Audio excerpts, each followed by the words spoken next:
Good morning mga lodi mga idol. So ngayong umaga mga lodi mga idol, oras sa buong Kapuluan ay alas 7:35 ng umaga. Pizza 15 ng December, na kung saan may kaganapang sunog dito sa may C6 Taytay Rizal. Dito lang yan malapit sa sa may kambingan. Ayan mga pultuhan yan, kambingan, manukan, itlogan. Mga bultuhan yan mga lodi mga idol. So malaking sunog dito, ayan, maitim. So nagkakaroon ngayon dito ng trapiko. Ayan mabigat yung daloy ng trapiko mga lodi mga idol. Ayan.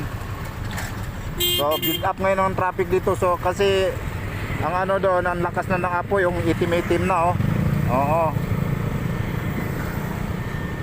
Ayan po mga lodi mga idol. Dito yan sa maya C6 Taytay Rizal, Barangay San Juan, Taytay Rizal mga lodi mga idol. Bali nadaanan ko na to ganito. Ayan, ang kapal na Oo. So hindi natin malaman kung ano ang structure nito, yung bang jangsiap ba o yung maitim na. Nagdating na yung mga bumbero.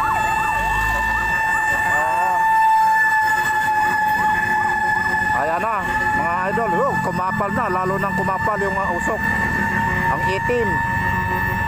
So mangyari ito, malamang sa yung yung mga kukulamber o mga hardware.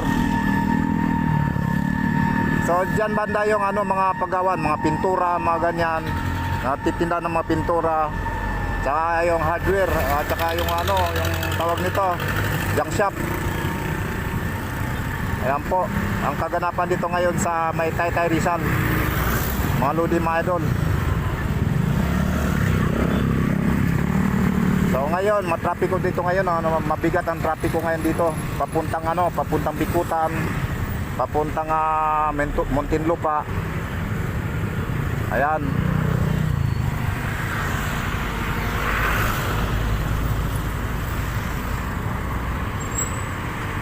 So nagkakaroon ngayon dito mga lodi mga idol ng matinding trapiko kasi may mga bumbero na dumarating.